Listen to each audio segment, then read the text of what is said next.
શાંતિથી બેસીને આરામ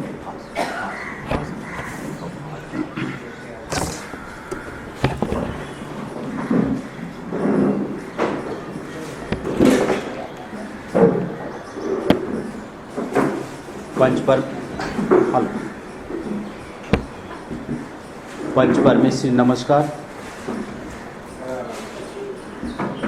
हेलो हेलो पंच परमेश्वरी नमस्कार। सर्वे आदरणीय श्रावको और श्राविकाओं ने आदरणीय अरुण भाई, दर व्याख्यान में शुरुआत में हूँ एम कहतो हूँ कि श्रोता बनવું બહુ અઘરું છે। શ્રોતાઓએ વધુ સમજદાર બનવું પડે છે। વક્તા તો કંઈ પણ બોલી જાય, આખરે બધો ભાર તો શ્રોતાઓ પર હોય છે। એટલે સમજવું આખું વાતાવરણ કદાચ મને લાગે છે કે વ્યાખ્યાન માટેનું સૌથી અડધું કામ તો વાતાવરણ જ કરશે, બાકીનું મારે જ કામ મારે કામ થોડું કરવાનું છે, વધારે કામ વાતાવરણ અને તમારે કરવાનું છે। હું આવ્યો ત્યારે બહુ સુનિલભાઈએ મને બહુ સહજ ભાવથી પૂછ્યું કે વાંદરા થઈને આવ્યા? મેં કહ્યું વાંદરા થઈને તો આવ્યા છીએ, પણ માણસ થઈને જઈશું। આવું હોવું જોઈએ। આખે આ કદાચ આપણને શું મળ્યું છે એની ખબર નથી, અને જે શું નથી મળ્યું એનો અફસોસ લઈને બેઠા છે। મને લાગે છે કે આપણે જૈન હોવું એનાથી વધુ કોઈ મોટી ડિગ્રી જ નથી। હવે ભગવાનને આપણામાં કેટલી બધી શ્રદ્ધા અથવા વિશ્વાસ હશે, આપણા ઉપર આંધળો ભરોસો મૂકી દીધો હશે। ક્યારેક આપણે બહુ બ્લાઇન્ડ ફેથ કહીએ ને, ભગવાને આપણને બધાને ભવ્ય જીવો કહી દીધા। ભગવાનને ખબર હશે કે આ બધા લોકો એક દિવસ મોક્ષના અધિકારી અથવા જવા માટેનો વિઝા એમને આપી દીધો છે। હવે એ વિઝા આપણને વાપરવો કે ન વાપરવો, આપણને તો અમેરિકાનો વિઝા મળે તો રાજી રાજી થઈ જઈએ। ઓહો, બધાને એ ખુશીના સમાચાર આપીએ કે કેટલી મહેનત કરવી પડી, મહા મહેનતે મળ્યું। તેમાં 10 વર્ષનો મળ્યો છે। અહીં તો આપણે માટે ભગવાને આપણને કહ્યું કે તમે એવું કંઈ કરશો તો તમે પણ એના અધિકારી બની શકશો। મહાવીર પ્રભુએ સૌથી મહત્વની કોઈ વાત કહી હોય તો એ છે કે અહીં કોઈ ઈશ્વરવાદ નથી। બધા ધર્મોની અંદર 2 સ્ટેજ બતાવેલા છે, એક ઉપાસ્ય અને બીજો ઉપાસક। 2 કેટેગરી, એક ઉપરવાળા બીજા નીચેવાળા। આપણને બધા એમ કહે કે પણ જૈન ધર્મે ભગવાને જ કહ્યું કે તમે પોતે તમારા કર્મનો હિસાબ ચૂકતે કરીને તમે એ લેવલ પર પહોંચી શકો છો। બી લેવલ, એ લેવલ છે જ ને, તમે એ કક્ષાએ। આવી ઉત્તમવાદ એટલે સમાનતા જૈન ધર્મની કોઈ જે રિલિજન શબ્દનો અર્થ પણ એ જ બતાવ્યો છે કે રેવરન્સ ફોર લાઈફ, જીવન માટેનો આદર। માસ્તર છું ને, શિક્ષકોનું અમને સ્કૂલમાં કહેવામાં એ આવે કે શિક્ષકે અમારી ક્લાસરૂમમાં ખુરશી મૂકતા નથી, એટલા માટે શિક્ષકો બેસી ન શકે। શિક્ષક બેસે કારણ કે તો પાછળના છોકરાઓને થોડી વાતો કરવાનું બીજું કંઈ મન થાય, એની નજર બધી જગ્યાએ હોવી જોઈએ। અને માસ્તરને માસ્તર હોવો સૌથી મોટો ફાયદો હોય છે। તો આ શિક્ષક હોવાનો મને ફાયદો છે, હું સ્કૂલમાં શિક્ષક છું। તો જૈન ધર્મનો અર્થ જે છે રેવરન્સ, કે જીવ પ્રત્યેનો આદર। અને જૈન ધર્મ આખો આદર ઉપર જ, આદર ભાવ, આદર સિવાય કોઈ વાત, આખી જીવ દયા, અહિંસા, એ બધું શું છે? આદર, જીવ પ્રત્યેનો આદર। એક વસ્તુ જૈન ધર્મ માત્ર એક જ વસ્તુ પકડી। જૈન ધર્મમાં ભગવાને જે આજના બધા જ શાસ્ત્રો છે, સાયકોલોજી કહો, મેનેજમેન્ટ કહો, લોજિક કહો, વિજ્ઞાન કહો, આપણી રોજની વ્યવહાર પટુતા કહો, પર્યાવરણ કહો, એ બધી વસ્તુને એમને ત્યારે ખ્યાલ હતો, અને એ વસ્તુને એમણે એટલી સહજ રીતે સાંકળી છે કે આજે તે વખતે સાચી હતી, આજે સાચી છે, અને પછી પણ સાચી રહેશે। આ બહુ મુશ્કેલ। દરેક જગ્યાએ અમુક વસ્તુ ટેમ્પરરી હોય, થોડાક સમય માટે એ સત્ય હોય, એ ટાઈમ પૂરો થઈ જાય પછી એ સત્ય ન રહે। જ્યારે ભગવાને કહેલી વાતો હર સમય માટે સાચી છે। આપણે વિચાર એ કરવાનો છે કે આપણે જે સુનિલભાઈએ વાત કરી ત્યારે મારા મનમાં સતત એ રહ્યા કરે કે આપણે આપણા યુવા વર્ગ માટે શું કરીએ છીએ. કદી આપણે આપણા યુવાનોને પૂછ્યું છે કે તમે ધર્મ વિશેનો તમારો ગમો કે અણગમો શું છે? આપણે આમ તો વેપારી પ્રજા કહેવાઈએ. જૈનો વધુમાં વધુ વ્યાપારમાં હોય અને વેપારીઓને ખબર હોય કે કયો માલ બજારમાં વેચાશે. એ પહેલા સર્વે કરે, કંપનીઓ સર્વે કરે પોતાના માણસોને મોકલીને કે કયો માલ બજારમાં વેચાશે, કઈ જાતની ક્વોલિટી જોઈશે, કેવું પેકિંગ જોઈશે, નામ શું જોઈશે, એડવર્ટાઇઝ કેમ કરવી પડશે, કઈ ભાષામાં વાત કરવી પડશે, કયા બેનિફિટ આપવા પડશે. પણ આપણે આપણા બાળકો સાથે આ વાત કરતા જ નથી. આપણી મુશ્કેલી હવે એ શરૂ થઈ છે આજના સમયની કે હવે આપણે ઘરમાં નથી રહેતા, ગેસ્ટ હાઉસમાં રહીએ છીએ. ગેસ્ટ હાઉસમાં લોકો આવે અને જાય, ધર્મશાળામાં મા બાપ આવે, જમે, ચાલ્યા જાય. બાળકો આવે, જમે, પોતપોતાના રૂમમાં ચાલ્યા જાય. આવે ત્યારે મોબાઈલ ચાલુ હોય, જમતી વખતે મોબાઈલ ચાલુ હોય, ટીવી ચાલુ હોય, કમ્પ્યુટર ચાલુ હોય. ક્યારે હવે થોડાક સમય પછી એવો દિવસ આવશે કે આપણે કાં તો જાહેર કરવું પડશે, કાં બધાને વધાઈ આપવી પડશે કે આજે અમે બધા આખું કુટુંબ, અમારો આખો પરિવાર, 5 જણનો કે 6 જણનો આખો પરિવાર સાંજે સાથે મળીને વાળું કર્યું.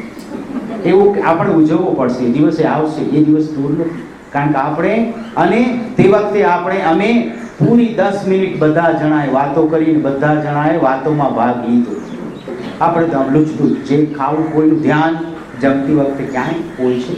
જમતી વખતે આપણું ધ્યાન જમવામાં હોય છે? નથી. અહીં સરસ એક્ઝામ્પલ, બહુ ઉદાહરણ, કારણ કે વક્તાઓએ ખ્યાલ રાખવું પડે કે વચ્ચે વચ્ચે ઉદાહરણો આપવા, એવું હોય છે વક્તા. હવે પહેલાં જ્યારે નીલ આર્મસ્ટ્રોંગ, એ તો જેમ કહેવાય છે કે ચંદ્ર પર જઈને આવ્યો, જ્યારે ભારતમાં આવ્યો હતો ત્યારે એણે મુંબઈમાં પોતાના પ્રવચનમાં કહેલું કે હું પ્રવચન તો આપું છું પણ મને ખબર છે કે મારા શ્રોતાઓ મારા કરતાં વધુ સમજદાર છે, છતાં હું બહુ હિંમતપૂર્વક આ વાત કરીશ. તમે આ ઉદાહરણ કદાચ જાણતા હશો કે જેણે કુરળ લખનાર તિરુવલ્લુવર, સંત તિરુવલ્લુવર નું એક બહુ જાણીતું, બહુ માર્મિક ઉદાહરણ એટલા માટે કહું છું, બહુ એ દાખલો બહુ માર્મિક છે. સંત તિરુવલ્લુવર ના લગ્ન થયા અને પહેલે દિવસે એ જમવા બેઠા ત્યારે પત્ની એમને થાળીમાં ભાત પીરસ્યો. ત્યારે એમણે પત્નીને કહ્યું કે બાજુમાં એક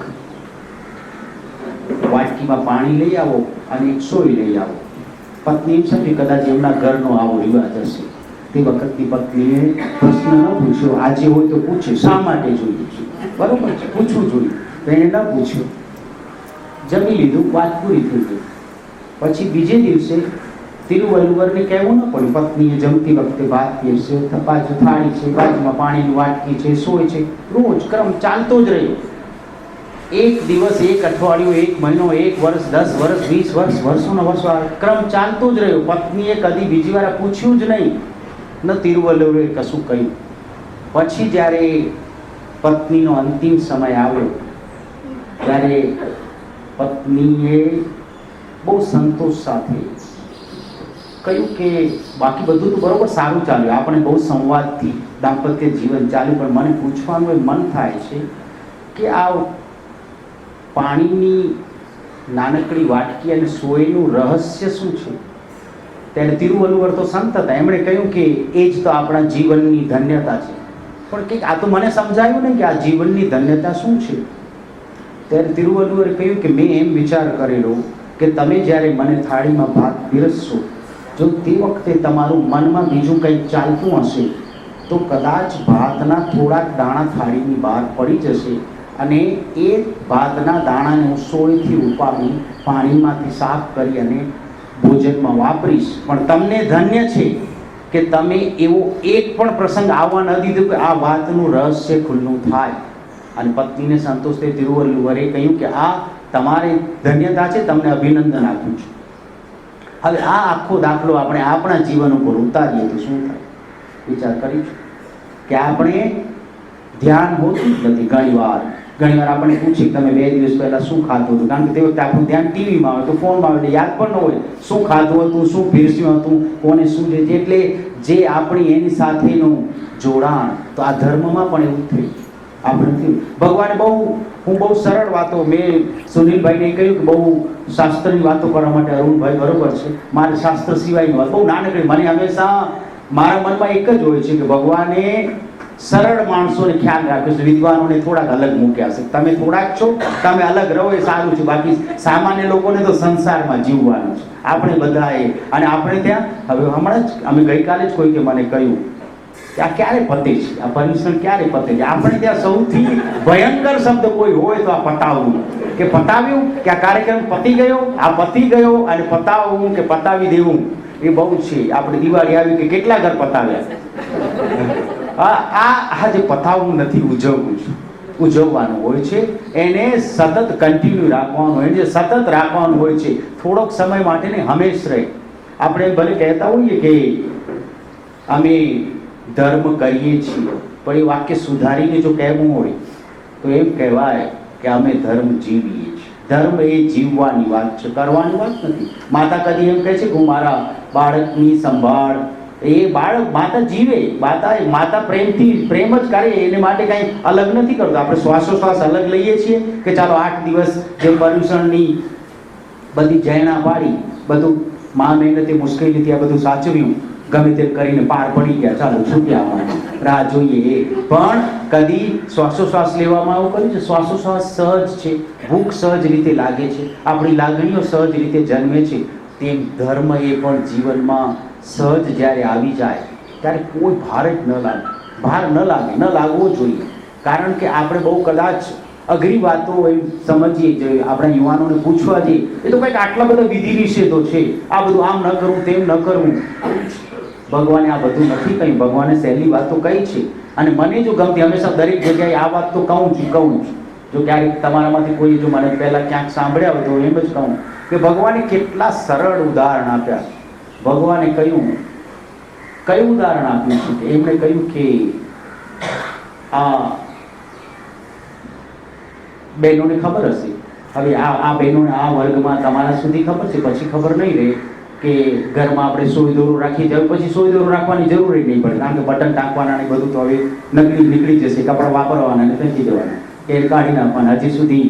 પણ તે વખતે બહેનો શું કરે છે? સોયને એમ જ અમસ્તી નથી રહેવા દેતા, ડબ્બામાં દોરો પરોવીને રાખે છે. તો ભગવાને એનું ઉદાહરણ લીધું, ભગવાનનું ધ્યાન ત્યાં હતું. ભગવાને કહ્યું કે જેમ નીચે પડેલી સોય હોય, જમીન પર સોય પડી જાય, એને ઉપાડવી મુશ્કેલ હોય છે, પણ એમાં જો દોરો પરોવેલો હોય તો દોરાથી ઉપાડીએ તો સોય ઊંચકી શકાય. હવે એનું ઉદાહરણ કેટલું માર્મિક આપે છે કે આપણો આત્મા એ સોય જેવો છે, આ જ્ઞાન છે એ દોરા જેવો છે. એટલે જેમ સોયમાં દોરો પરોવેલો હોય તેમ આપણા આત્મામાં જ્ઞાન પરોવેલું હોય, તો જ્ઞાન કદાચ ક્યારેક આત્મા પડી જાય તો પણ જ્ઞાનથી પાછો એને ઊંચકવાનું સરળ છે. આ ઉદાહરણમાં ક્યાંય અઘરું છે, ક્યાંય કોઈ નિયમો છે, ક્યાં અર્ધમાર્ગની ભાષા છે, આપણને ન સમજાય એવું છે કે આમાં કોઈ આપણને તકલીફ પડે એવું છે? નથી. આ યુવાનોને આપણે સમજાવી શકીએ, આ કહી શકીએ કે ભાઈ આવું છે, આ જૈન ધર્મે આ કહ્યું, અને આ જીવનમાં બધા જ ક્ષેત્રમાં લાગુ પડે. જ્ઞાનનો મહિમા, જૈન ધર્મે જ્ઞાનનો અપાર અપાર અપાર મહિના કહ્યું છે કે રોજે રોજ સ્વાધ્યાયને મહત્વ આપ્યું. શા માટે? ફરી વાંચો, 1 વાર 2 વાર 3 વાર, અને રોજે રોજ દિવસમાં જેમ ખાવા પીવું જેટલું જરૂરી છે તેટલું જ વાંચન. સ્વાધ્યાય કહ્યું, વાંચન તો આપણે કહીએ છીએ, એમણે સ્વ અધ્યાય. 2 રીતે પુસ્તક વાંચતા માણસ મનને વાંચે, આત્માને વાંચે, સમયને વાંચે, પરિસ્થિતિને વાંચે, કર્મને વાંચે, આ બધા સંજોગોને વાંચે. આ બધું જ સ્વાધ્યાયમાં આવી જાય, માણસ વિચારમાં પડે. મને યાદ છે કે આ વાતાવરણ જોતા મને બરોબર ચોક્કસ યાદ આવે કે વર્ષો પહેલા ગામડાઓમાં તમે જે રહ્યા હશો એમને યાદ હશે કે કચ્છ જેવા પ્રદેશમાં તો વરસાદ બહુ ઓછો પડે. જ્યારે સારો વરસાદ પડ્યો હોય ત્યારે ગામની શેરીઓમાંથી પાણી વહેતું જતું હોય. એ પાણી વહેતું જતું હોય ત્યારે બધા લોકો તૃપ્ત થઈને, સંતોષથી ઘરના બારણે ઊભા રહીને પાણી જોતા હોય કે વાહ, પાણી જઈ રહ્યું છે, બધું રાજી થાય. પાણી વરસાદથી કોણ રાજી ન થાય? પણ એમાં પાણીમાં જે પરપોટા હોય, પરપોટા જોતા એ અંદર ખોવાઈ જાય. થોડાક વડીલો અંદર ખોવાઈ ગયા કે જુઓ આ જીવન આ છે. આ પરપોટા ઉઠે છે, ખતમ થતા જાય છે, બીજા પરપોટા ઉઠે છે, ખતમ થતા જ. આ ઝાડ પરથી પડતા વૃક્ષ પરથી જ્યારે પાનખરમાં પાંદડા ખરે ત્યારે કોઈ સમજુ જીવ એમાં ખોવાઈ જાય. ઓહો, આજુ આ જીવનની ગતિ આ છે. કુદરત આપણને બધું આપે જ છે. આપણે કુદરતમાંથી, ધર્મ બહારની વસ્તુ છે જ નહીં. એ કહેવાનું છે મારે કે ધર્મ આપણને આ વૃક્ષો શીખવે છે કે ઝાડ પરથી પાંદડા પીળું પડી જાય એટલે પાન ખરી જાય છે. આપણે પહેલો દુઓ તો જાણીએ છીએ કે પીપળ પાન ખરંત હસ્તી કુપડિયા મુજવીતી તુજવીત છે ધીરી બાપુડિયા. પણ એ દુઆનો એક અર્થ તો આપણે જાણીએ છીએ કે ભાઈ વડીલો કહી રહ્યા છે તારે પણ આવા દિવસો આવશે. તો એનો બીજો કાવ્યમય અર્થ એ છે કે પેલા પીળા પાન કહી રહ્યા છે કે અમે કેવી મોજથી જઈ રહ્યા છીએ, તમને પણ આવી મોજ કરવાનો દિવસ આવશે. તમે પણ આ રીતે ફરી પાછો નવો જન્મ લેવાનો તમને અવસર આવશે. જૈન ધર્મ ખરેખર પ્રસન્નતાનો ધર્મ છે. ચહેરા ઉપર સદા સ્મિત, કારણ કે જૈન ધર્મે ભગવાને કહી દીધું સૌથી મોટામાં મોટા કોમ્પ્લિમેન્ટ્સ કે સૌથી મોટામાં મોટી કોઈ ગિફ્ટ ભગવાને આપણને આપ્યું તો શું આપ્યું? શું આપ્યું છે? કંઈ કહેશું? શું કયું સૂત્ર અથવા કયો મોટામાં મોટો દિલાસો આપણને કોઈ કહી દે ને કે જા તું ચિંતા નહીં કરતો. આપણે કહીએ ભાઈ બહુ હું હમણાં સંકળાશમાં છું, પૈસાની જરૂર છે, તો ત્યારે આપણો મિત્ર કે ભાઈ કે સગાવાલે કોઈ કહી દે ને તો હું બેઠું છું, જા તને શું ચિંતા છે. તેમ ભગવાને આપણને કયો મોટામાં મોટો દિલાસો, મોટામાં મોટી કમિટમેન્ટ આપ્યું હોય? શું આપ્યું છે? હા, એ તો કહ્યું, પણ જે ઘણી બધી વાતો કહી, ભગવાન ઘણું બધું કહ્યું છે. પણ મારે કહ્યું બહુ સહેલી વાત જો કહી હોય તો ભગવાને કહ્યું કે તારો કોઈ દુશ્મન નથી. તારો કોઈ દુશ્મન નથી. આ તો આપણી કેટલી બધી ઝંઝાળો કટ થઈ જાય. એક જ શબ્દ જો સમજી જઈએ કે જો કોઈ દુશ્મન નથી, આપણે બહારના લોકોને દુશ્મન માનીએ. અહીંની વાત નથી, બહારની વાત કરું છું કે સાસુ હોય વહુને દુશ્મન માને, વહુ હોય નણંદને, જેઠાણીને, દીકરો હોય પિતાને દુશ્મન હવે માને છે, પડોશીઓને દુશ્મન માનીએ, બિઝનેસમાં બીજા કોઈને દુશ્મન માનીએ, જે આપણાથી આગળ નીકળી ગયો છે એને દુશ્મન માનીએ, જેને આપણે કોઈ પડાવી લીધું છે, પચાવી લીધું છે એને દુશ્મન માનીએ. ભગવાને કહ્યું કે એવું કંઈ છે જ નહીં. જે આખું જગત 84 લાખ જીવીઓની સાથે મૈત્રી કર, કોઈ દુશ્મન તારા કર્મ છે, બીજું બહારનો દુશ્મન કોઈ છે જ નહીં. આવી વાત કહી અને એક વખત આ વસ્તુ આપણા મનમાં, આપણા શ્વાસમાં ગૂંથાઈ જાય પછી શ્રાવકની પાસે શ્લોક રહે, નવકાર મંત્ર જેવો શ્લોક રહે, શોક રહે જ નહીં. શ્રાવકને શોક કરવાનો હોતો જ નથી. એ કદી ડિસઅપોઇન્ટ થાય જ નહીં, એને સ્ટ્રેસ થાય જ નહીં. હમણાં જ અમારા કુટુંબમાં એક યુવાન વયના બેનને લ્યુકેમિયા કે બ્લડ કેન્સર જેવું થયું. બધા જણા દુઃખી થઈ ગયા. પણ એ બેને ધર્મને થોડો પચાવ્યો હતો. બેને કંઈક આ કર્મ છે, ભોગવવા પડશે, બધાને જ ભોગવવા પડે છે, મારો વારો આવે છે તો મને ભોગવવા પડશે. એ બેનને ખબર હતી કે ભાઈ આપણે જ્યારે MTNL પર ફોન કરતા હોઈએ ત્યારે પહેલા ફોન વ્યસ્ત હોય કે इस रूट की सभी लाइनें व्यस्त है, आप कतार में हैं. આપણે સમજીએ કે આપણો ફોન માટે કે ફોન માટે નથી કહેતા, આપણે જે બીજી કતારમાં છે એને માટે કહે છે કે આપ કતાર में हैं. તો આ એ આપ કતાર મેં આ સમજવા જેવું છે. આપણે યાદ રાખવા જેવું છે કે આપણે કતારમાં છીએ જ. કોઈ વ્યક્તિ જ્યાં ભગવાને કહ્યું કે હું મારું આયુષ્ય એક પળ નથી લંબાવી શકતો, તો આપણે કઈ વાળીના ગાજર મૂળા. આપણે સમજવાનું આ છે કે આપણે કોઈને આ માણસને એટલો ભરોસો હોય છે વડીલોને. આપણા વડીલોમાં આ બધું હતું. એ લોકો જ્ઞાનની વાતો ઓછી જાણતા હતા, પણ સરળતાનું ગુણ એમનામાં હતું. ભગવાને એમ પણ કહ્યું, બે વસ્તુ ખાસ કહી કે જે સાર્થક છે તે લઈ લો, નિરર્થક છે તે છોડી દો. એટલે તમે બે ખાના પાડો. વેપારી પાડે કે આ જમાનું અને ઉધારનું, કે આટલી કેટલી વસ્તુ જમા થઈ, કેટલી ઉધાર થઈ. કે જે સાર્થક એટલે જે કામનું છે તે લઈ લો, નકામું છે છોડી દો. કેટલી બધી વસ્તુઓ નીકળી જાય, કેટલી બધી ઝંઝાળો ઓછી થઈ જાય, ઘણી બધી સ્પેસ. આપણે જ્યારે પહેલા મોબાઈલમાં ઘણા બધા મેસેજ, ઘણી બધી વસ્તુ ભેગી થાય તો પેલું કહે કે હવે આમાં સ્પેસ નથી, કંઈક થોડું ડિલીટ કરો. તો જે નિરર્થક વસ્તુઓ છે, હરીફાઈઓ, બીજાને સાથેના વાદ વિવાદ, આ બધી વસ્તુઓમાંથી બચવા માટે કે સાર્થક મારા કામના, અને સાર્થક એટલે કામનું શું છે તે લેવું. મને એક સરસ જે હંમેશા ઘણીવાર આપણે કહીએ કે ભાઈ વ્યાપાર એ અલગ ચીજ છે ને ધર્મ અલગ ચીજ છે, પણ મને તો એમ યાદ આવ્યા કરે કે જે વેપારી કરે છે એ જ ધર્મમાં કરવા જેવું છે. કરવા જેવું છે કે નથી? કરવા જેવું છે કે વેપારમાં જે કરવાનું છે એ ધર્મમાં કરવાનું છે. હા, કારણ કે વેપારી, તમારામાંથી જે વેપારી હશે કે કોઈ, આપણે બધા જે બિઝનેસમેન હોય એ અહીંથી દાર્જિલિંગ ફરવા જાય, લોનાવાલા ફરવા જાય કે સ્વિટ્ઝરલેન્ડ ફરવા જાય, ત્યાંથી ફોન કરે તો દીકરાને પૂછે શું વેપાર ધંધા બરોબર છે? એનું ધ્યાન હોય સ્વિટ્ઝરલેન્ડમાં કે એ દાર્જિલિંગમાં, પણ એનું ધ્યાન ક્યાં હોય? વ્યાપારનું તો ધ્યાન રાખે જ. તેમ જે ભક્ત કે શ્રાવક છે એ બધા જ લગ્નમાં જાય, કુટુંબના કામમાં જાય, નોકરીએ જાય, રસોઈ બનાવે, તો એનું ધ્યાન ત્યાં હોય. પહેલી વસ્તુ જે વ્યાપારીનો ગુણ તે ધર્મનો ગુણ છે. વ્યાપારી હંમેશા ત્રાજવા પર નજર રાખે. સારો વ્યાપારી વધઘટ થોડુંક ગ્રાહકને રાજી કરવા માટે થોડુંક નમતું જ આપણે સવાયું કરીને આપે, તેમ બીજાને આપતી વખતે સ્નેહ ભાવમાં માણસ સવાયું કરીને આપે. એ પોતાના ગ્રાહકોને સાચવે.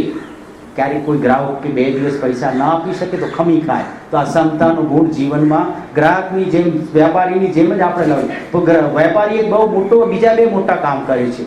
પહેલાના સમયમાં તો હવે ખબર નથી, પણ પહેલાની જૂની બિલ બુકમાં લખતા હતા કે ભૂલ ચૂક લેવી દેવી, કે જો પૈસા તમે વધુ આપી દેતા હશો તો પાછા આપીશું, ઓછા હશે તો લઈશું. ભૂલ ચૂક લેવી દેવી, આ ક્ષમાપના શું છે? આ ભૂલ ચૂક લેવી દેવી, કે જો ભૂલ થઈ હશે તો અમે માફી માંગીએ છીએ, તમે જો ભૂલ કરી હશે અમે માફ કરી દઈએ છીએ. બીજું, વેપારી શું ખ્યાલ રાખે કે કોઈ પણ જે કપડાનો વેપારી હોય તો શું ખ્યાલ રાખે? ડેડ સ્ટોક જમા થવા ન દે, એને ઓછા ભાવે પણ વેચે, થોડાક નુકસાન કાઢીને પણ વેચે. તેમ આ કર્મોનો ડેડ સ્ટોક જમા ન કરવો એ વેપારી પણ સાચા વેપારીનું લક્ષણ આ છે કે આ વ્યાપારી જે ખ્યાલ રાખે. ધર્મમાં આ જ નિયમો કામ લાગે છે. ધર્મ સંસારીઓ માટે ધર્મ આવું જ ચાલે. આપણે ત્યાં ઘણીવાર આપણને એમ કહેવામાં આવે છે કે બધી સંસાર માયા છે, બધું છોડી દો. આપણે છોડી ન શકીએ.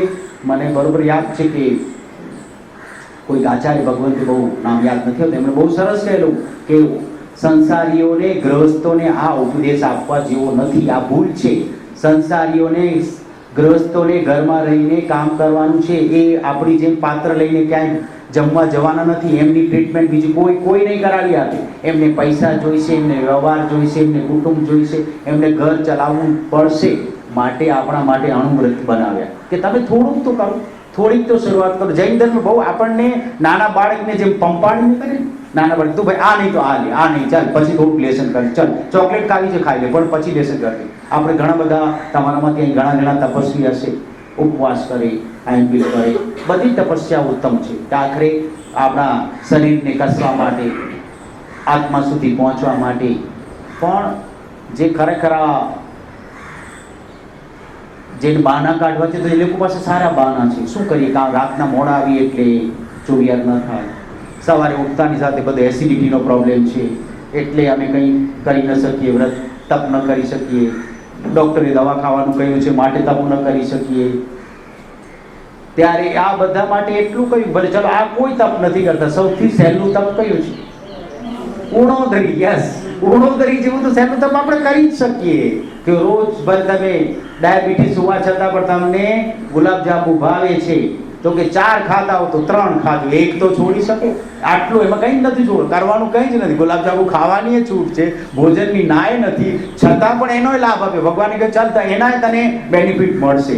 આટલી સરળતાવાળું ધર્મ ક્યાંથી હોઈ શકે? કે માણસ શા માટે ઉણોદરી એટલે માત્ર ભોજનનો ત્યાગ નથી, ત્યાગ તરફ જવાનો રસ્તો છે. કે આજે આ ત્યાગ કરશે, કાલે એનાથી વધુ ત્યાગ કરશે.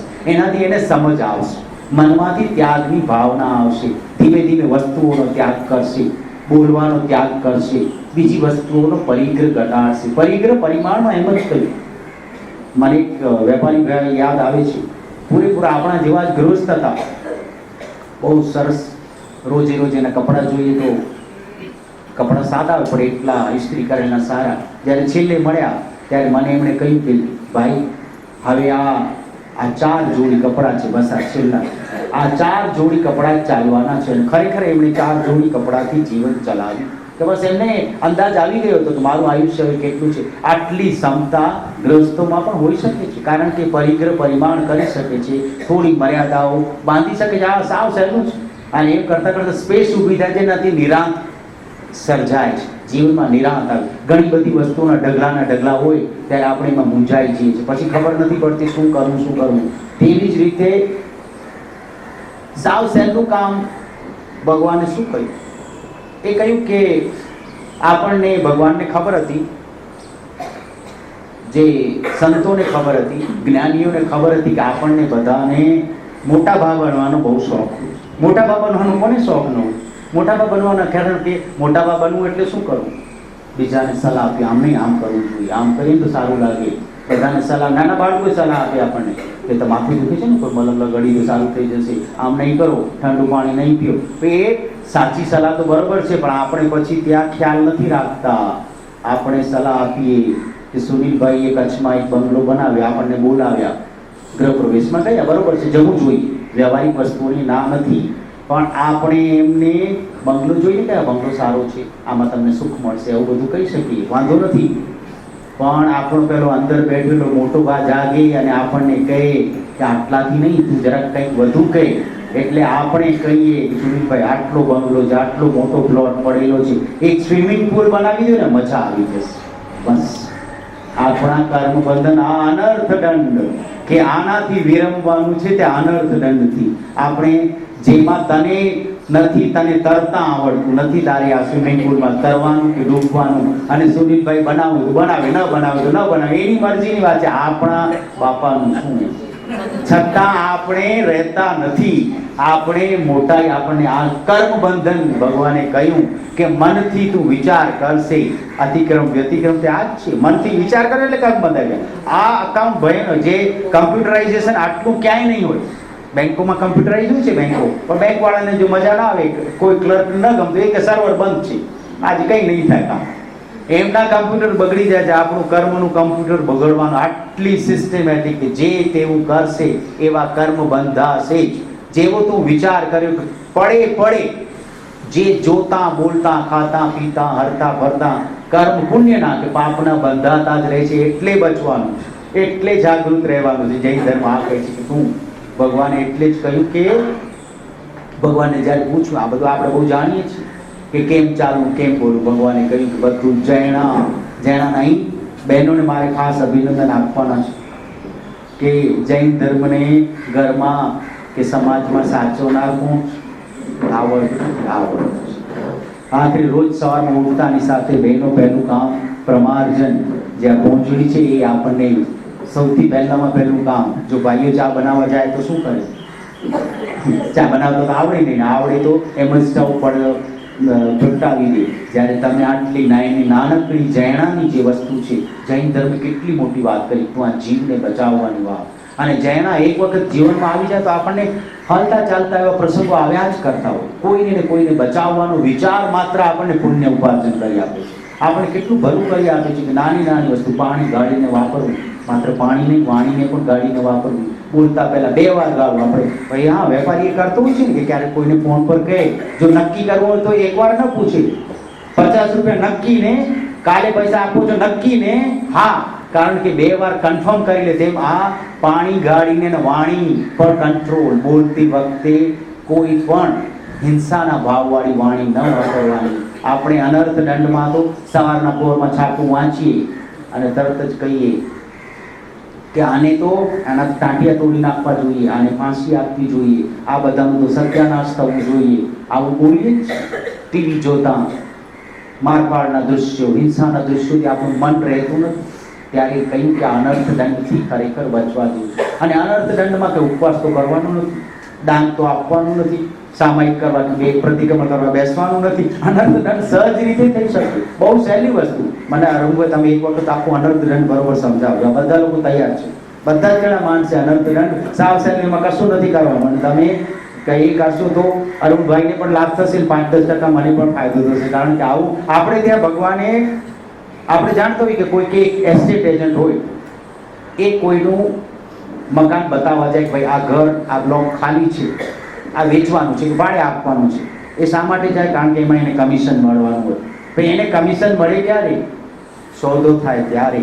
પણ જૈન ધર્મે તો કહ્યું કે તારે એ કામ કરે કે ન કરે, તે માત્ર વિચાર કર્યો, કર્યું, કરાવ્યું ને અનુમોદ્યું. ત્રણેયના લાભ. આટલી ઉદારતા ક્યાં છે કે તે માત્ર સારો વિચાર કર્યો કે બધાનું ભલું થાવ, સર્વ જીવો સુખ પામો, સર્વ જીવો શાસન રસિક. શાસન એટલે કયું? શાસન એટલે રાજ્ય વ્યવસ્થા નહીં. આપણે શાસનનો અર્થ ખોટો કરી છે. શાસન એટલે પ્રેમનું, અહિંસાનું શાસન, એ કહ્યું છે. સવે જીવા શાસન. જે શાસન રસી થવું એટલે કે જે બધા જીવોમાં સમતા આવે, બધા જીવો પોતાની જાત અને આત્માને સમજે, એ વાત કહેવામાં આવી છે. અને એ બહુ પણ આપણને જ પેલું જેમ મોટાઈનો શોખ હોય છે, અહંકાર છે ને, તો કોઈ મને બધું માન આપે, હું કોઈને સલાહ આપું તો મારું માન વધે, તેવી જ રીતે બીજો આપણામાં સંસારિક વસ્તુઓની વખાણ કરવા બેસીએ એટલે પેલું રાજકથા, પદકથા, પછી ભોજનની કથા, સ્ત્રી કથા કે દેશ કથા. શા માટે? કારણ કે સંસારની કોઈ પણ બાબતો વખાણવા જઈશું તો આખરે એ કર્મ મનથી વિચાર એવા આવ્યા, બોલ્યા એવું, અને કોઈકે એવું અનુકરણ કર્યું તો આપણે કર્યું, એ બધા જ કર્મ બંધનનું કારણ બની શકે. એટલે એ બધાથી બચવા માટે માણસો, આપણે કોઈ કહે કે ભાઈ તમે દિવસમાં વધુમાં વધુ સમય નવકાર મંત્રનું સ્મરણ કરો, આપણે કે અમારી પાસે તો સમય નથી. ત્યારે કંઈક સમય ભલે નથી, પણ તમે જ્યારે ગાડીમાં તમારી ગાડી ડ્રાઈવ કરીને કે ગાડીમાં બેસીને જતા હો, ટ્રાફિક સારો એવો હોય, સિગ્નલ પાસે ગાડી ઊભી હોય, ત્યારે તમારા મનમાં કયો વિચાર આવે? આ લોકો કે મુંબઈમાં બધા લોકોને ગાડી મળી ગઈ છે, રસ્તાઓ ખરાબ છે, ટ્રાફિકના કોઈ દડા નથી, પોલીસ વાળો ઊભા નથી, અને આ ક્યારે પહોંચીશું? મનમાં આપણે આકળ વિકળ થયા, હેરાન થયા કરી. પણ જો ધર્મનો થોડોક રંગ લાગેલો હોય તો કે આ ટ્રાફિક આપણા કહેવાથી કે આપણી ઉતાવળ કરવાથી બદલાવાનો નથી. જે ટ્રાફિક જામ છે, સિગ્નલ ખુલશે ત્યારે ખુલશે, આપણો નંબર આવશે ત્યારે આપણી ગાડી પાર થશે, બીજો કોઈ ગાડી ભટકાડવાનો હશે તો ભટકાડશે, બધું થશે, આપણે નથી બદલી શકવાના. તો ચાલો ગાડીમાં બેઠા છીએ, એસી ચાલુ છે, 2-4 નવકાર મંત્ર તો બોલીએ, કેટલી શાંતિ થઈ જાય. કશું નથી, આમાં તો સમય બગાડવાનો નથી, અલગ આપણા ટાઈમ બગડતો નથી. આવું જ્યારે થઈ જાય તો બહુ નિરાશ થઈ જાય કે માણસ શાંતિથી ક્યાં જઈ શકે, ને બીજાને જ્યાં જઈએ ત્યાં પણ આપણે કહો તમે તો બહુ એકદમ બહુ પ્રસન્ન લાગો છો. એટલે જૈન ધર્મ આ પ્રસન્નતાનો ધર્મ છે, બહુ ઉદાસીનતાનો નથી. દરેક માણસ બીજા તપ તો અઘરા છે, પ્રસન્ન રહેવાનું એ બધાથી અઘરું, અથવા બધાથી સહેલું પણ એ જ છે કે માણસમાં એક વખત આ ઝરણું, આપણે પેલી કવિતા ભણ્યા છે ને કે ઝરણું, ઉમાશંકર જોશીની, કે ઝરણું રમતું રમતું આવે, ઝરણું રમતું રમતું જાય, ઝરણું ડુંગર કરાર કૂદે, ઝરણું વન વન ખીણો ભૂંદે, ઝરણું અલગ મલગમાં આવે, ઝરણું અલગ મલગમાં જાય, ઝરણું માર્ગ ધોતું દૂધે. તો આ ધર્મનું ઝરણું માર્ગ દૂધથી ધોતું આવે છે. તમે લોનાવાલા તરફ જાઓ અને ઝરણાને જુઓ તો એ છે કુદરત આપણને આ બધી વસ્તુ સમજાવે છે કે આ જીવનનું ઝરણું વહેતું રહે છે. આ જીવનના ઝરણામાંથી માણસે આ પામવાનું છે. ભગવાને બીજાની કેર લેવા માટે, બીજાની સંભાળ લેવા કેટલું કહ્યું કે તમે રસ્તા પરથી પસાર થતા હો અને કોઈ પંખીઓ દાણા ચણતા હોય તો એમને પણ વિક્ષેપ ન પડે એવી રીતે પસાર થજો. તમે ક્યાંકથી જતા હો ગામડાના રસ્તે અને ત્યાં કોઈ પશુઓ પ્રાણીઓ ઘાસ ચરતા હોય, હરણ બીજા કોઈ, તો એમને આ ભોજનમાં વિક્ષેપ ન પડે. આપણે એ તો દૂરની વાત રહે, આપણે આપણા ઘરના લોકોના ભોજનમાં વિક્ષેપ કરતા હોઈએ. એ કોઈ પણ જમવા બેઠું ને આપણે એને નિરાંતે જમવા દઈએ, ઉભા તો મને પાણી નથી આપે, તમે કેમ પહેલા બેસી ગયા, મને પહેલા ચા. બિચાર આપણે કે ભાઈ એ ચા પી લેશે. આપણે આપણા જુનિયરને, આપણા સેવકને, કોઈ પણ ઘરમાં કામ કરનાર દરેકની સાથે આવા સમતાના ભાવથી, ઉદારતાના ભાવથી જો વર્તી શકીએ તો ભગવાનના ઉપદેશને આપણે આપણા જીવનમાં વર્તમાન ક્ષણ, ભગવાને હંમેશા વર્તમાન ક્ષણનું મહત્વ આપ્યું છે કે આ ક્ષણ પાછી નહીં આવે. આ ક્ષણ, માણસ પાસે ગમે તેટલા પૈસા હશે, તું તારું બાળપણ પાછું નહીં ખરીદી શકે, તારો વીતી ગયેલો સમય તું પાછો નહીં ખરીદી શકે. એ વસ્તુ ફરી સમજાવી છે. અને એટલા માટે જ કે જ્યારે આપણામાં પહેલો એક ખોટી જિજ્ઞાસાઓ કેવું પરિણામ લાવે. એક ગલીના નાકા ઉપર 4 મિત્રો ઊભા હતા અને અલગ મલગની વાતો કરતા હતા. એટલી વારમાં એક કોઈ બહુ હૃષ્ટપુષ્ટ એવો તગડો માણસ આવ્યો અને પૂછ્યું કે તમારામાંથી બટુક કોણ છે? તો એક જણે કહ્યું કે બટુક હું છું, શું કામ છે? પહેલા તો 2-4 તમાચા મારી દીધા અને ચાલ્યો ગયો. ત્યારે બધાએ કહ્યું કે અરે પ્રફુલ્લ, તું પ્રફુલ્લ છે તે શા માટે પૂછ્યું કે બટુક હું છું? કે આપણને ખબર તો પડી કે એને બટુકનું શું કામ હતું. આ આપણી ક્યુરિયોસિટી, આપણી જિજ્ઞાસા આવી હોય છે કે વિના કારણ જેમાં માથું નથી મારવાનું એમાં માથું મારવા જઈએ તો આવા અનર્થ દંડ ઊભા થાય, આપણને ભોગવવું પડે ખોટી સલાહો. એટલે જ કહેવાયું છે, વ્યવહારની વાતો છે કે માણસે પોતાના માપના કપડાં પહેરવા. બીજાને ગમે તેવા શોભતા હોય કે બીજાના આપણે આપણા બૂટ ચંપલ આપણા માપના પહેરવા, બીજાના મોંઘા હોય કે સારા હોય કે ગમે તેને એને કમ્ફર્ટેબલ હોય, આપણને કમ્ફર્ટેબલ ન હોય, આપણે બીજાનું જોઈને કશું કરવા જઈએ છીએ. કહે છે કે તું તારી જાતને જો, દરવાજા અંદર ખોલ. મને બરોબર યાદ આવે છે, અમારે ત્યાં અંધેરીમાં મારા એક મિત્રની દુકાન છે અને એની બધી ત્યાં બધી પૂજાપાની વસ્તુઓ, તો કેટલી બધી વસ્તુઓ વેચાય. એકવાર હું એની દુકાને ગયો અને મેં જોયું તો એણે ગ્રાહકોની સૂચના માટે એક બોર્ડ મૂકેલું હતું. મેં પૂછ્યું કે આ શા માટે? કે ના, ગ્રાહકો માનતા નથી એટલા માટે એમને આ સૂચના કદાચ કામ લાગે. એણે પહેલો નિયમ લખ્યો હતો કે ઘરેથી નીકળતા પહેલા વિચાર કરી લેવું કે તમારે શું ખરીદવું છે. કે પહેલો વિચાર આ કરીને આવજો. કે તમે આવી નીકળો, ના આ બતાવો, આ નહીં આ બતાવો, આ સાઈઝ નહીં આ સાઈઝમાં બતાવો. એના કરતાં પહેલું બતાવો ને. કારણ કે આપણને આ વાત કોણ જાણી ગયું છે? એમેઝોન વાળા જાણે છે ને કે ઓર દિખાઓ, ઓર દિખાઓ. એમેઝોનની જાહેરાત કઈ આવે છે? ઓર દિખાઓ. કારણ કે એ આપણામાં લાલચ જગાડે. એડવર્ટાઇઝમેન્ટ વાળાને કહેવાનું, એમને સૂત્ર જે આપવામાં આવેલું હોય છે કે માણસોની અંદર એક લાલચ પેદા કરો, એને ખરીદવા માટે લલચાવો. એક વખત એને મોલ તરફ લઈ આવો. મોલ વાળા પણ આજ કહે છે ને કે 2 પર 1 ફ્રી, 3 પર 1 ફ્રી, આના પર આટલા ડિસ્કાઉન્ટ, આના પર. એ શા માટે? આપણામાં જરૂર. પછી આપણે ઘરે લઈ આવે કે આ બધા તો પ્લાસ્ટિકના ડબલા તો પડેલા હતા, આની શું જરૂર છે? ના, મફત મળતા હતા ને તો લઈ આવે. કામમાં સમયની બરબાદી. તો એણે પહેલું સૂત્ર લખ્યું કે ઘરેથી કઈ વસ્તુઓ ખરીદી છે એ નક્કી કરીને લિસ્ટ બનાવીને આવવું. પછી બીજી વસ્તુ એણે લખી, બહુ ચાલાક હતી. એણે લખ્યું કે છૂટા પૈસા લાવવા. પછી અહીં ઉપાધિ ન થાય કે સાથે થોડા છૂટા પૈસા પણ લાવવા. પછી એણે ત્રીજું લખ્યું હતું કે આવતા પહેલા થોડો સમય કાઢીને આવવું. ઉતાવળે નહીં આવું કે અમારી દુકાન બંધ કરવાનો સમય ને ત્યારે તમે આવો, અથવા તમને ઉતાવળ હોય, ઉતાવળે ના આવવું, સમય કાઢીને આવવું. અને ચોથી સૂચના એણે સરસ લખી હતી કે પ્લાસ્ટિકની થેલી મફત માંગવાની મમત ન રાખવી, થેલી પોતાની લાવવી.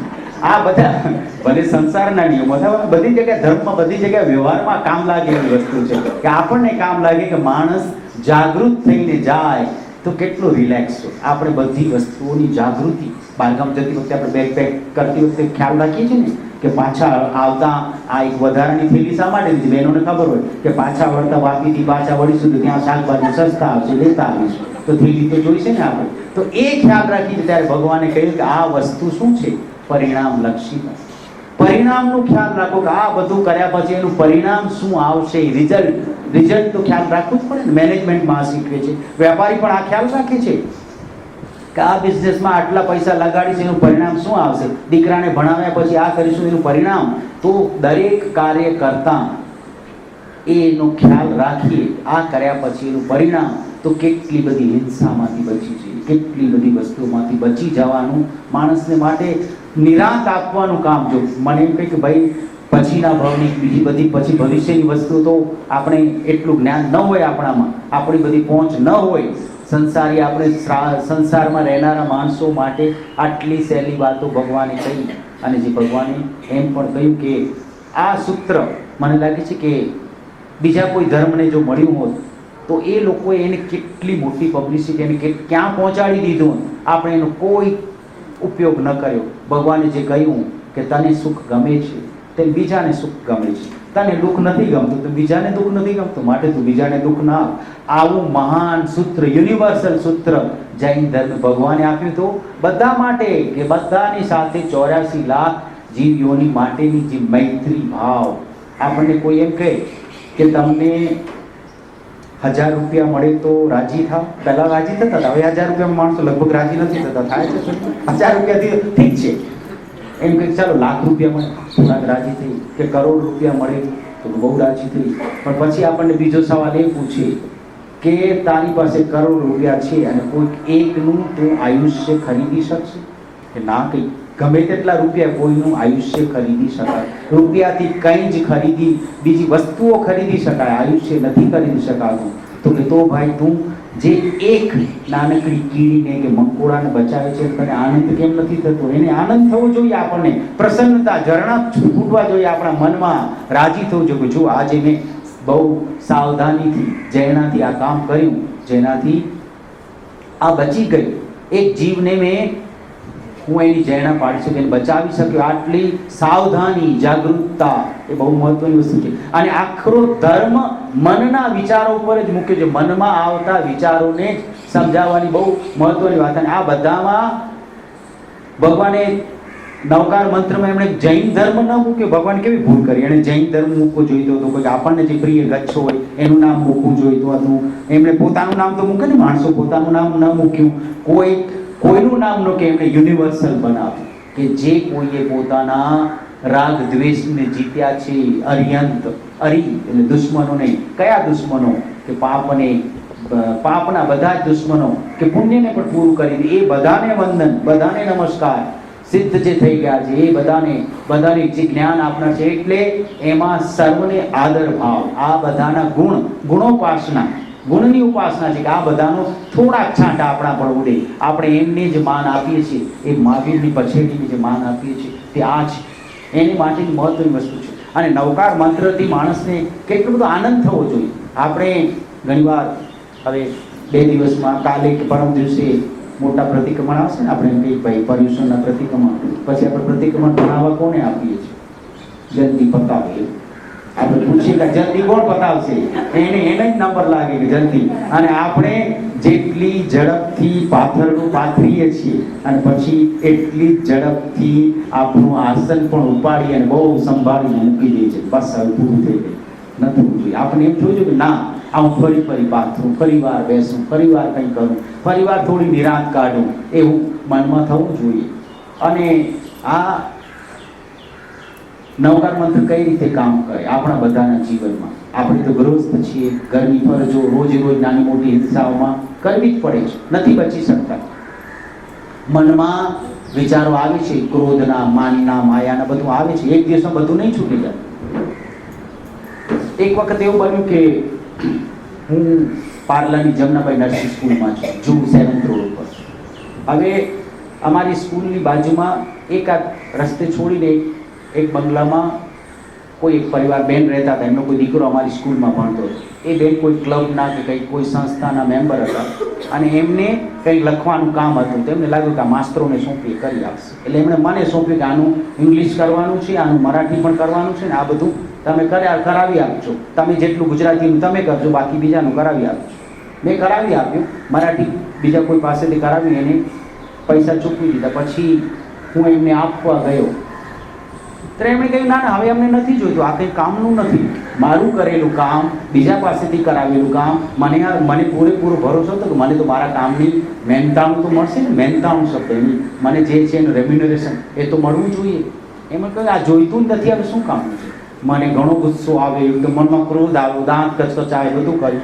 બેન બરોબરના દક્ષ હતા, નામ દક્ષા હતું એટલે પૂરેપૂરા દક્ષ હતા. દક્ષ એકદમ કઠણ, ન પીગળ્યા તે ન પીગળ્યા, કે નથી જોઈતું, અમે શું કરીએ? તમે જે એટલે કે અમે તો અમારી સંસ્થા તો સેવાનું કામ કરે છે, નથી જોઈતું. હું બહુ દુઃખી થઈને પાછો આવી ગયો. પણ મુસીબત પછી શરૂ થઈ, કારણ કે મારે રોજ એ જ રસ્તા પાસેથી, એ બંગલા પાસેથી પસાર થવાનું અને મનમાં પાછો ક્રોધ, કોઈની પણ સાથે ચાલુ અને ગુસ્સો, વાત કોઈની સાથે કરતો હું. પણ પેલા ભાઈને પણ લાગે કેમ આનો ચહેરો બદલાઈ ગયેલો છે, આ વાતોમાં ધ્યાન નથી. કારણ કે મારા મનમાં પેલું ભૂખ હતું એ જ કે આને પૈસા નથી ચૂકવ્યા. હવે શું કરું? કોની પાસેથી એની પાસે પૈસા કઢાવું? મેં તો પહેલાને પૈસા ચૂક્યા, મારા પૈસા ગયા, મેં બીજાને ચૂકવ્યા છે એ ગયા, અને આને મારું અપમાન કર્યું. જાય જ નહીં. પણ ક્યારેક ધર્મની કૃપા, એક દિવસ એ રસ્તેથી પસાર થતા કોઈ પ્લાનિંગ નહોતું, કોઈ ખબર નહોતી. મારા મનમાં ઓચિતો કોણ જાણે ક્યાંથી નવકાર મંત્ર આવી ગયો અને હું મનમાં ને મનમાં નવકાર બોલતા ચૂપચાપ, આપણે ક્યાંથી બચવા જતા હોય ને તે મેં જલ્દી પગ ઉપાડી અને નવકાર બોલતા એ બંગલા પાસેથી ચાલ્યો ગયો. નિરાંત થઈ ગઈ. અને હવે તો એવું થઈ ગયું છે, એને તો વર્ષો વીતી ગયા. હવે એવું છે કે એ જ રસ્તેથી જવું પડે છે. જ્યારે ત્યાંથી પસાર થાવ એટલે નવકાર આપમેળે એ ઓન થઈ જાય છે, આપમેળે ઓન થઈ જાય છે. દેરાસર પાસેથી, ઉપાશ્રય પાસેથી, બીજે ક્યાંથી પસાર થતા કદાચ નૌકાર મંત્ર યાદ નથી તો એટલે હવે મારા માટે એ બંગલો અને બેનને મને મળે તો એમને પગે લાગુ કે બેન તમે મને 5000 ન આપીને કેટલો મોટો ઉપકાર કર્યો કે મને આ રસ્તેથી પસાર થતા નૌકાર આપી દીધો, મને મનની નિરાંત રિલેક્સ કરી દીધો, તમે મને મારા કર્મોમાંથી બચાવ્યો, મારા મનની ભાવ દશામાંથી મને સુધારો તમે કરી આપ્યો. આનાથી મોટું કારણ બીજું આટલા લાભ, એટલે આવા લાભ આપણે નાના લાભ પોતે ઉપાડવા જોઈએ. કારણ કે આ બધી જ વસ્તુઓ ધર્મ આખો વ્યક્તિગત છે. સમૂહમાં ભલે કરીએ, તમે કોઈ પણ ડોક્ટર કે આયુર્વેદની દવા લેવા જશો તો એ કહે, આપણે કહીએ કે ના દવા બેનને આપી દે મને આપો, કે ના, દરેકની પ્રકૃતિ પ્રમાણે, રોગ પ્રમાણે, બધા પ્રમાણે દવા અલગ અલગ હોય છે.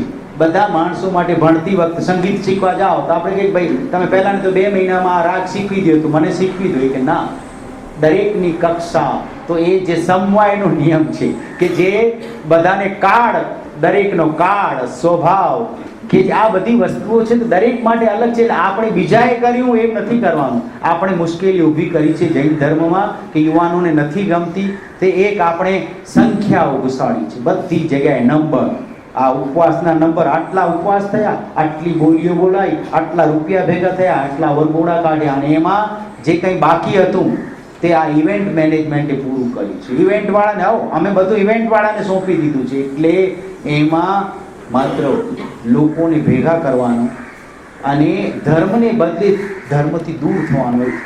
જાણે અજાણે આપણે ઈશ્વરવાદ તરફ જઈ રહ્યા છીએ, ખબર ન પડે તેમ. ના, બધું ભગવાન કરશે. આપણા સ્તવનોમાં બધી જગ્યાએ આ વાત આવતી જાય છે, આપણે જાણતા પણ નથી. આપણે એ કહીએ છીએ ના ભગવાન તમે ભલું કરો. ભગવાન કહે છે કે હું ભલું કરનાર કોઈ નથી, તારું ભલું કરનાર તું પોતે છે. તું તૈયાર થા, અમે તને માર્ગ બતાવીશું, અમે તીર્થ રચ્યું છે, અમે બધું આ કર્યું છે, પણ તું આ તારે કરવાનું છે એ નથી આપણે સમજતા. તેવી જ રીતે આપણે ક્યાંક ભૂલે ચૂકે જેમ ઈશ્વરવાદ ઊભો કર્યો છે તેવો જ બીજો ઊભો કર્યો છે, ગુરુવાદ ઊભો કરી દીધો છે. ગુરુને આદર કરવાનો છે, ગુરુને પ્રણામ કરવાના છે, ગુરુને સતત માનવાનું છે. પણ આપણે એમ માનીએ કે બધી જ વસ્તુ ગુરુ કૃપાથી કંઈ નથી થતું, ગુરુ ભગવાન નથી. ભગવાન પોતે પણ કહે છે કે હું ભગવાન નથી, તો ગુરુ ક્યાંથી? ગુરુ કંઈ નથી કરી શકવાનું. ગુરુ પોતે પણ આપણી જેમ પ્રવાસી છે, એ આગળ ચાલે છે, આપણે એમના પગલે ચાલવાનું છે. પેલા રજનીશજીએ વહેલું બહુ સરસ કહેલું કે જ્યારે આપણને કોઈ ચંદ્ર બતાવતો હોય ત્યારે આપણે ચંદ્ર જોવાને બદલે એની આંગળીને જોઈએ છીએ. તો આંગળીને નથી જોવાની, ચંદ્રને જોવાનું. આપણું લક્ષ્ય એ નક્કી કરવાનું છે. પછી આપણે બધી પૂજામાં પડી છીએ. કોઈને પૂજવાનું બહુ સહેલું છે, પૂછવાનું નથી. આપણા મનમાં પ્રશ્નો જાગવા જોઈએ. જૈન માણસના મનમાં પ્રશ્ન જાગવા જોઈએ કે ના, મારે શું કરવાનું છે, મારે આ બધામાંથી કઈ રીતે પાર ઉતરવાનું છે, તો જ આપણે આ સરસ રીતે પહોંચી શકીએ. લગભગ પૂરું કરું, તમે કહેજો. કારણ કે અમારે ત્યાં સ્કૂલમાં એવું હોય કે ઘંટ વાગે ત્યારે જ માસ્ટર પૂરું કરવાનું, ઘંટ નહીં વાગે ત્યાં સુધી લેક્ચર ચાલ્યા કરશે. તમે એટલા સમજુ છો કે ઊંચા નીચા પણ નહીં થાય. એટલે મુશ્કેલી એ થશે કે તમે ઊંચા નીચા નહીં થાય, મનમાં કદાચ કલેશ પેદા થશે તો તમારો સમય બગડશે કે અથવા તમારા ભાવ બગડશે. એટલે તમારા ભાવ ન બગડે. આપણે ત્યાં પેલું એવું થાય છે કે ભાવ ઊંચા રાખજો. ત્યાં ભાવ એટલે મનના ભાવ ઊંચા રાખે. આપણે પેલા બોલીમાં ઘીના ચડાવવાના ભાવ ઊંચા રાખીએ છીએ. આપણને વાતમાં ઊંધું કરી રહ્યા છીએ. આપણને ત્યાં એમ સમજાવવું કે ભાઈ ભાવ ઊંચા એટલે મનના ભાવ ઊંચા રાખવાના છે, બોલીના ભાવ ઊંચા નથી. આપણે બહારના કોઈ અજાણ્યા માણસો આવે જેની જૈન ધર્મનો પરિચય ન, એ કે આ કંઈ શેર માર્કેટ જેવું શું ચાલી રહ્યું છે તમારે? તો બધા ભાવ બોલી એટલે કંઈ શેરના ભાવ વધઘટ થાય છે, ઉપર નીચે જાય છે. આપણે આ બધું કરી દઈએ. હંમેશા બધી જગ્યાએ આપણે ભલે કહેતા હોવા છતાં ફ્રન્ટ રોમાં બેસનારાઓ અને પૈસાદારોને આપણે વિના કારણ ધર્મનું કારણ માની બેઠા છે કે પૈસાથી ધર્મ થાય છે. આ યુવાનોને નથી ગમતું. આ નથી પહોંચાડવાનો મેસેજ. આપણે મેસેજ પહોંચાડે પૈસા જરૂરી છે, પૈસા કામની વસ્તુ છે, પૈસા વગર નથી ચાલવાનું. પણ દરેક વસ્તુ, દરેક પૂજા, દરેક આરતી, દરેક શરૂઆત પૈસાદારો જ કરે એ નથી. નાનકડો શ્રાવક છેલ્લે બેઠેલો શ્રાવક પણ કરી શકે. એ પુણ્ય શ્રાવક પણ ચાલે. પુણ્ય શ્રાવકને આપણે ભૂલી ગયા છીએ. શ્રેણીક મહારાજાને યાદ રાખી અથવા આપણને ભલે સારીભદ્રને આટલી પેટીઓ ઉતરતી હતી એ યાદ છે, પણ એમણે કેટલો મોટો ત્યાગ કર્યો એ યાદ રાખવા જેવું છે. તો આ વસ્તુઓ આપણા મનની આપણે તો નસીબદાર છીએ કે આપણને જન્મતાની સાથે કવિ ઉમાશંકર જોશી બહુ સરસ કવિતામાં કહ્યું કે દેશ તો આઝાદ થતા થઈ ગયો પણ તે શું કર્યું? એમણે દેશ માટે આમ કર્યું. તો આપણે એમ કહેવાનું છે કે તને જૈન ધર્મ મળતા તો મળી ગયો, પણ તે શું કર્યું? આપણે જન્મતાની સાથે જૈન આટલી મહત્વની વસ્તુ કેટલા બધી એક સાથે ક્વોલિટી ભેગી મળી ગઈ. માતા પિતાના સંસ્કાર, આવો ભારત દેશ, અહીંના ભારત દેશના સંસ્કારો, આટલી અનુકૂળતા, સુખી કુટુંબ. હમણાં ટાઈમ્સમાં આવેલું ને, ટાઈમ્સમાં તમે વાંચ્યું છે 4 દિવસ પહેલામાં કે જૈનો સૌથી વધુમાં વધુ પર્સન્ટેજ વાઇઝ ગ્રેજ્યુએટ જૈનો છે. જૈનોમાં શિક્ષણ છે. કારણ કે ધર્મ આપણા માટે નિર્વ્યસની બનવું કેટલું સહેલું છે, આપણા બાળકો માટે સાવ સહેલું છે. કારણ કે પહેલેથી સંસ્કાર છે. આપણે વ્યસનો તરફ જવા માટે મહેનત કરવી પડે છે, જ્યારે બીજા લોકોને વ્યસનોથી બચવા મહેનત કરવી પડે છે. તો આ બધી ખરાબ વસ્તુથી બચાવવા માટે ધર્મ પહેલેથી તૈયાર છે, આપણા માટે બધું જ આપી દીધું છે, અને એટલે આપણે માટે મોટો ઉપકાર છે. હવે આપણે એમાં જાતની કઈ કરી શકીએ પ્રવૃત્તિ, નાના કામ કરવાના છે બહુ. કારણ કે પહેલાં તમે કોઈ કલાકાર પાસે જશો તો એની પાસે કપડાના ટુકડા પડેલા હોય, કતરણ બધું અલગ અલગ હોય. એ કલાકાર હોય, એ કતરણમાંથી ચંદરવો બનાવે, અને આપણા જેવો હોય તો એ બધી કપડાના ટુકડામાંથી ચિંધી બનાવે. એટલે આપણે નક્કી કરવાનું છે કે આ મનુષ્ય ભવમાંથી આપણને ચંદરવો બનાવવાનો છે કે ચિંધી બનાવવાની છે, કે આમ કચરા જેવું કરવું છે કે જીવી તો ગમે તેમ શકાશે, એ આપણા હાથમાં, પણ કેવી ઉત્તમ જીવીએ અને આપણો દાખલો કોઈ લે સહજ રીતે. બહુ સહજતાનો ધર્મ જે આર્જવ છે, એ સરળતા, જૈન ધર્મ જેવી સરળતા. આપણને તો કોઈ પૂછે કે 1 ને 1 કેટલા થાય, તો કોઈ સરળ માણસ કે 1 ને 1 2 થાય. કોઈ બહુ અરુણભાઈ જેવું કહે કે 1 ને 1 તો 1 જ થાય. કોઈ તો જે ખરો વેપારી કે ચાલાક છે કે તમારે કેટલા કરવા છે, એ પૂછે આપણને કે તમારે કેટલા કરવા છે. આપણને આમાં સરળતા હોવી જોઈએ, કારણ કે સરળ માણસને બહુ, આપણે શું કરીએ છીએ કે જ્યારે ખોટું બોલીએ ત્યારે મગજને કેટલું સ્ટ્રેસ થાય. આપણે એક જણને એક કહ્યું હોય, આપણે આપણા દીકરાને કે દીકરીને કે દીકરી કે દીકરો આપણને કહીને જાય, આપણે પૂછીએ કે કાલે ક્યાં ગયા હતા, તો આપણે એને જુદું કારણ આપી, બીજાને બીજું કારણ આપી, ત્રીજાને. પછી 2 દિવસ પહેલા એ 2 મળીને પૂછે કે પપ્પા તો અહીં ગયા હતા. આપણે કહીએ ના, પપ્પા તો એ માનવ સેવા સંઘમાં નહોતા ગયા, તો ચર્ચગેટ ગયા હતા. પેલો કહે ના, ચર્ચગેટ નહોતા ગયા, તો એ તો બાઇન્ડર ગયા હતા. હવે પછી આપણને પૂછે કે આપણને મૂંઝાઈ જાય કે કોને કયું હતું. જો બધાને એક જ સરળતાથી એક જ જવાબ આપ્યો તો કેટલી સહજતા થાય, કેટલી સરળતા. જૈન ધર્મે આપણને કઈ વસ્તુ, કયો ગુણ જૈન ધર્મે નથી? નમ્રતાનો ગુણ લેવો, સરળતાનો ગુણ લેવો. આપણા સારામાં સારું કે આપણું સ્વાસ્થ્ય માટે જૈન ધર્મે કેટલી ચિંતા કરી છે, જે આપણને હેલ્થ કોન્શિયસ બનવા માટે કે તું પ્રમાણ ખાવાની ના નથી. જે સોક્રેટિસે તો ત્યારે કહેલું કે બીજા સૌ લોકો સ્વાદ માટે ખાય છે, ખાવા માટે જીવે છે, હું જીવવા માટે ખાઉં છું. બીજા લોકો રસોઈને સ્વાદિષ્ટ બનાવવા માટે મસાલા વાપરે છે, હું કડકડતી ભૂખને મસાલા તરીકે વાપરું છું. આપણે ત્યાં જે આંબીલ જેવામાં કહેવામાં શું આવ્યું છે કે આંબીલમાં માણસે રસ ત્યાગ, એનાથી આ બધી વસ્તુઓથી જે આત્માને બચાવવાનું, મનને બચાવવાની જે વાત કરી છે, અને સતત એનાથી આનંદ વધે. આખરે જૈન પ્રસન્નતા એ સાચું. આપણા જીવનમાં કેટલી માપ એ કાઢવાનું છે કે આ બધું કર્યા પછી આપણે કેટલા પ્રસન્ન રહ્યા, કેટલા હળવા રહ્યા. જેમ રેલવેવાળા સૂચના મૂકે છે ને કે ઓછો ભાર લઈને મુસાફરી કરશો, જેટલા દાગીના ઓછા હશે એટલી તમારી યાત્રા સફળ અને સરળ રહેશે. આ નિયમ આપણને જ લાગુ પડે છે. લિફ્ટમાં પહેલે એમાં રેકોર્ડેડ અવાજ આવ્યા કરે, આપણે જરા લિફ્ટ ખુલ્લી રાખીએ તો કે કૃપા કરકે દરવાજા બંધ કીજીએ, કૃપા કરકે દરવાજા બંધ કીજીએ. તો એ લિફ્ટનો દરવાજો તો બંધ કરવાનો છે, સાથે આ ઉપાધિઓ અને કર્મોનો દરવાજો બંધ નથી કરવાનો, સંવર તરફ નથી જવાનું છે. આ થોડીક મર્યાદાઓ રોજ. આપણે તો કહી દીધું કે તમને ભોજન રોજ 15 જોડી કપડાં પહેરવાના. આ 15 જોડીનો નિયમ લો કે 15 થી વધુ નહીં પહેરવું, તો એનાથી બચી શકે. બધા ધર્મે આપણને આ બધી છૂટ આપી કે તમે 15 જોડી કપડાં નથી પહેરવાના, કે 15 ની તો મર્યાદા કરો. 5 જોડીથી વધુ આપણે શૂઝ જોડા નથી પહેરવાના, એની તો મર્યાદા લો. કે 3 વખત સ્નાનથી વધુ સ્નાન નહીં કરવું, એની તો મર્યાદા લો. 50 કિલોમીટરથી દૂર નહીં જાઓ, એની તો મર્યાદા લો. આટલા નિયમ, આમાં કંઈ જ નથી કરવાનું. આપણે આનાથી ઓછું કરીએ છીએ, પણ વ્રત આપે કે વ્રત એક બંધન એક છે. આપણને જે ધર્મ શીખવે છે કે ગાંઠ. આપણે પહેલાં ગામડામાંથી જ્યારે આપણા વડીલો મુંબઈ આવતા ત્યારે શું કરતા, બિસ્તરાને બધાને ગાંઠોમાં દોરી બાંધીને આવતા. તે વખતે આજના જેવી બધી VIP લગેજ એવી બહુ કમ્ફર્ટેબલ બેગ નહોતી. અને પછી એમાં એ બિસ્તરો બાંધનારા પણ કુટુંબની અંદર એકાદ જણ એક્સપર્ટ હોય, એ એવી ગાંઠ મારી આપી કે જે દોરી ખેંચતા સરકતી ગાંઠ હોય, જે કે આપણને કોઈ ગાંઠ બાંધવા કહે તો આપણે શું કરીએ કે દાંત કચકચાવીને એવી ગાંઠો બાંધીએ કે છેલ્લે એ ગાંઠને કાપવી જ પડે, ગાંઠ છૂટે નહીં. એટલે આપણે મનમાં સંકલ્પની એવી ગાંઠો બાંધવી જોઈએ કે જે છોડી શકાય, વ્યવહારોમાં ભૂલચૂક થાય તેનાથી બચી શકાય, એવું બધું જ જૈન ધર્મે આપ્યું છે. આજે હવે 10:30 થઈ રહ્યા છે.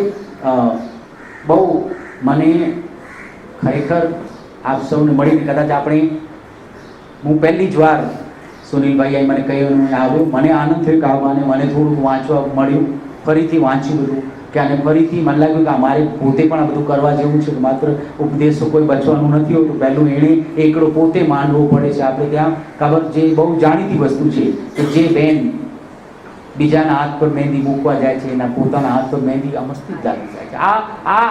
આ ધર્મમાં કામનું છે કે આપણે બીજાને કશું કહેવા જઈએ, નાનકડી વાતો બાળકોને સમજાય કે ભાઈ આમ નહીં, આટલા પાણીથી સ્નાન કરી શકાય, આટલાથી મોઢું ધોઈ શકાય. તો એ પર્યાવરણમાં એમને એન્વાયરમેન્ટમાં EVSમાં સ્કૂલમાં શીખવે છે. એ જૈન ધર્મે તો વહેલું શીખવી દીધું છે, તો બાળકો રાજી થાય કે આ પ્રોજેક્ટમાં એમને કામ લાગે. આપણે આપણો અવાજ, આપણી મૃદુતા, આપણી ભાષા ઘરમાં કેવી રાખીએ છીએ તેનાથી ઓળખાય છે, આપણા પડોશીઓમાં ઓળખાય છે.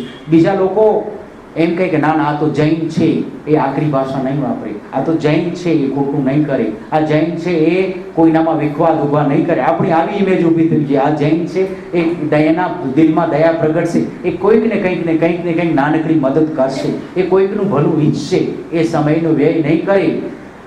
ભગવાને સમયે ટાઈમ મેનેજમેન્ટની કેટલી મોટી વાત કરી કે તું એક પળનો પ્રમાદ ન કર. ગૌતમ સ્વામી તો કરતા નહોતા, છતાં ગૌતમ સ્વામીને નથી કહ્યું, આપણને કહ્યું છે કે પળનો. આપણે તો પળની ક્યાં વાત કરીએ, કલાકો, દિવસો, મહિનાઓ, બધો જ પ્રમાદ એ જ માણસ માટે સૌથી મોટું કોઈ ઝેર જે હોય એનાથી બચવાનું. આ પર્યુષણ એ આપણે સવારમાં ઉઠતાની પહેલા કોના દર્શન કરીએ? સવારમાં ઉઠતાની સાથે કોના દર્શન કરીએ?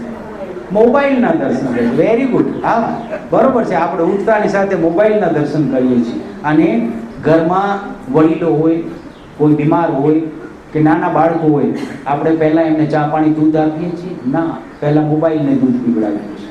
ચાર્જર પહેલો લગાડીએ છીએ. નાના કોઈના ફોન આવશે ને મોબાઈલ બરોબર ચાર્જ થયેલો નહીં હોય તો આ પર્યુષણ એ આપણા માટે ચાર્જર છે. આપણા મનને ચાર્જ કરવા માટે આવેલ છે. પહેલો ચાર્જર તો રોજ વાપરવો પડે છે, આ તો હંમેશા ચાલે. એક વખત જો સાચી લગન લાગી ગઈ તો છૂટ્યા. એક વખત એક એવી મનમાં એક બેસી ગઈ, ફિટ થઈ ગયું તો કોઈ ચિંતા નથી. થોડું કરીશું ચાલશે, બધુંની નથી. બધું એક સાથે બધા કીડી આખો લાડુ નથી ખાઈ શકતી. માત્ર એક કણ મળે તો પણ કીડી માટે ઇનફ છે. તેમ આપણે શ્રાવક જીવનની અંદર, આપણા ઘરની અંદર, આપણા વ્યવહારની અંદર જ્યાં પણ જઈએ, માણસો બે પ્રકારના હોય છે. અમુક માણસો જ્યાં જાય ત્યાં આનંદ થઈ જાય, અમુક માણસો જ્યાંથી જાય ત્યાં આનંદ થઈ જાય. ઘણા લોકોની રાહ જોવાતી કે ક્યારે આવશે એટલે આનંદ થશે, ઘણા જવાની રાહ જોવાતી કે ક્યારે જશે ત્યારે આનંદ થશે. લોકો કહેતા ને કે હમણાં એને જવા દો પછી વાત કરીએ. આપણે નક્કી કરવું છે ને એને જવા દો, અથવા કોઈ કહે કે એને આવવા દે પછી નક્કી કરે. એટલે આપણે નક્કી કરવાનું છે કે આપણે આ વિવેક આ કરવાનું છે, શું કરવું શું ન કરવું. આ વિનય બોલો ધમ્મ કહેલો છે. દરેક જીવ કર્મને વશ છે. એટલે આ જૈન ધર્મ પાર વગર નાનકડી વસ્તુ વાંચવા સમજવા છે. બહુ મોટા સૂત્રો નહીં આવડે ચાલશે, બધા અર્થો નહીં સમજીએ ચાલશે. બધું ધર્મે ના પાડી જ નથી. ભગવાને તો કહ્યું આ બધું ચાલશે, તું આટલું જ કર. તારી સોયમાં દોરું પરોવેલો રાખ, આ હાથમાં પડશે પાછો ઉપાડી શકાશે. એટલે ના નથી પાડી. આપ સૌ બહુ જ શાંતિ કરતા પણ પ્રસન્નતા. હું તમારા બધાના હું લખીને તો લાવ્યો તો મને એમ હતું મને વાંચવું પડશે, પણ તમારા બધા એક જણના ચહેરા પરથી જ મને પોઈન્ટ મારા મળતા ગયા અને હું બોલતો ગયો. કંઈ અઘરું લાગ્યું જ નહીં તો ઘણીવાર અમને બોલવા માટે બહુ ફાંફા મારવા પડતા હોય, કારણ કે ઘણીવાર શ્રોતાઓ બહુ દાદ ના આપે, આપણી વાત સાંભળી જ નહીં એટલે આપણે ગુલાટિયા મારી. આપણે એમની સામે જે પહેલાં ખેલ કરવા માટે ગુલાટિયા મારવા પડે તો પણ ગમે તેટલું કરીએ, એમને હસાવીએ, આ કરીએ તે કરીએ, એ લોકો દાદ ના આપે તે ન જ આપે. આપણે રાજ્યદેવ ક્યારે પૂરું થશે, સમય પૂરો થાય ને આપણું વ્યાખ્યાન ગોઠવાય પછી પેલી રમૂજમાં બહુ સરસ કહ્યું છે કે પહેલાં કોઈ હાથમાં લાકડી લઈને માણસ પડતો હોય, બાર આંટા મારે, આપણે પૂછ્યું ભાઈ કોનું કામ છે? એ કે ના તું તારું બોલવાનું ચાલુ રાખ, તને લઈ કોણ આવ્યું છે? અમે એમ અમે એને શોધીએ છીએ. એટલે આવું કંઈ થાય કોઈને તો તમે શું નહીં ભાઈ ઠીક એટલે એને કહો. પણ ન થયું. મને બરોબર ખાતરી છે કે તમે આજે આપણે બહુ ખુલ્લા મનથી માણસે ખુલ્લા મનથી હસવાની છૂટ છે. જૈન ધર્મે આપણને આ પ્રસન્નતા આપી છે કે માણસે આ આવડવું જોઈએ. આટલી નાનકડી વસ્તુઓનો જે આનંદ, નાના આનંદ લેવા જોઈએ. જે આપણી જે વાસનાઓ છે એ બધાને જીતવા માટે માણસ સહજ રીતે નાનકડું જે કામ કરે, કોઈકને અનુમોદના કરી છે, કોઈની તપશ્ચર્યા આપણે નથી કરી શકતા. પણ એક આપણે જ્યારે વિચાર આપણે જે સિગ્નલ પાસે આપણી કાર ઊભી હોય સાંજના સમયે આપણે ફસાયેલા હોઈએ ત્યારે નવકાર મંત્ર બોલીએ તો બીજી વસ્તુ કઈ યાદ આવે? બીજી વસ્તુ એ યાદ આવે કે પણ બીજી વસ્તુ યાદ આવે કે જો હું મારો કેવા કર્મ હશે કે મારે અત્યારે સાંજના 7 વાગે આ ટ્રાફિકમાં ફસાવવું પડે છે, પણ બીજા લોકો અત્યારે સામાયિક કરતા હશે, અત્યારે પ્રતિક્રમણ કરતા હશે. હું એ બધાની અનુમોદના કરું છું. કોઈક લોકો અત્યારે તપશ્ચર્યામાં હશે, કોઈ સ્વાધ્યાયમાં હશે, કોઈ ભક્તિમાં હશે, કોઈ માતા પિતાની સેવા કરવામાં હશે. હું અહીં બેઠું આટલો પણ રિગ્રેટ્સ આપણા મનમાં ભાવ જાગે તો ઘણું છું. હવે છેલ્લે એક નાનકડી વાતથી પૂરું કરીએ કે જ્યારે એક ભાઈના ઘરે ઘણા સમય પછી એનો કોઈ જૂનો મિત્ર આવે છે. બે મિત્રોએ રાતભર બેસીને વાતો કરી, બહુ આનંદ થયો. બીજે દિવસે મિત્ર ગયો. ત્યાર પછી જેના ઘરે જે યજમાન હતો એનો ચહેરો બહુ ઉદાસ થઈ ગયો. ત્યારે એની પત્નીને ખબર હતી, પત્ની તો ઓળખી, બીજું કોણ ઓળખે. તો એણે કહ્યું હવે ઉદાસ થવાની જરૂર શું છે? પૈસા તો આપી દીધા, હવે પાછા આવશે કે નહીં આવે પહેલા વિચાર કરવો જોઈએ ને. આ વિચાર ન કરો એટલે તો ઉપાધિ થાય છે બધું. મેં પહેલા વિચાર ન કર્યો તમારી સાથે લગ્ન કરતા એટલે હું દુઃખી છું, તેમ આ ઉપાધિ છે. તો હવે શા માટે પૈસા આટલા બધા ઉદાસ મોજ પૈસા આપી દીધા ને હવે મોઢું બગાડીને બેઠા છો દિવેલ પીધેલું, એનું અર્થ શું છે? ત્યારે ભાઈએ કહ્યું કે તને નહીં સમજાય, મને દુઃખ એ છે કે મેં એને પૈસા આપ્યા એનું દુઃખ નથી, પણ મારા મિત્ર એ આવીને બહુ ઉચાટ સાથે, બહુ દુઃખ સાથે એની ભીડની વાત મને કરવી પડી, મને એનું દુઃખ છે. ખરો મિત્ર જો હું હોત તો એનું દુઃખ મને પહેલાં સમજાઈ જવું પડત. એને આ સંકટ પહેલાં જ મારે એને મદદ કરવી જોઈતી હતી. હું એવો બની શકું એ ઈચ્છું છું. તો આ એની ઉદારતા અથવા એના મનનો જે આપણામાં જે સંતાપ થવો જોઈએ કે થવું જોઈએ આ છે કે આપણે એમને કેમ મદદ ન કરી શક્યા. આ ભાઈ જે મુશ્કેલીમાં છે ને એને સાચો માર્ગ કેમ ન બતાવી શકે, એને સાચી સલાહ, એને આશ્વાસન. ઘણીવાર માણસોને પૈસાથી બધાને મદદ નથી કરવાની. કોઈને આપણે કહીએ યાર સારું છે, સારું થઈ જશે, આ ભૂલ થઈ છે ને વાંધો નહીં, સારું થઈ જશે, તમે આમાંથી બહાર આવી જશો, આટલું ઇનફ હોય છે. આટલું આપણે બધા જ આપણા જીવનમાં ઘણો સ્કોપ છે ને. આપણે બધા ભગવાને આપણને ભવ્ય જીવો ગયા છે તો આપણે ભગવાનને પણ હવે ખાતરી આપી દઈએ કે તમે અમારામાં વિશ્વાસ મૂક્યો છે, અમે ભવ્ય જીવ બનીને બતાવીશું. ભલે નંબર મોડો લાગશે, અમે ટોકન લઈને બેઠા છીએ, જ્યારે અમારો નંબર લાગશે ત્યારે. પણ તમે જે જગ્યાએ તમે છો એકદમ ટોપ ફ્લોર પર, એ ટોપ ફ્લોર પર ઊભા રહીશું. અમે ભલે આમાં ગ્રાઉન્ડ ફ્લોર પર ભલે ઊભા છીએ, પણ તમારા ટોપ ફ્લોર પર અમે આવવા માટેની લાયકાત કેળવી રહ્યા છીએ અને એનો અમને આનંદ છે. આપ સૌને પ્રણામ કરી હું અહીં વિરમું છું. આપ સૌને ખૂબ ખૂબ જય જિનેન્દ્ર, ધન્યવાદ.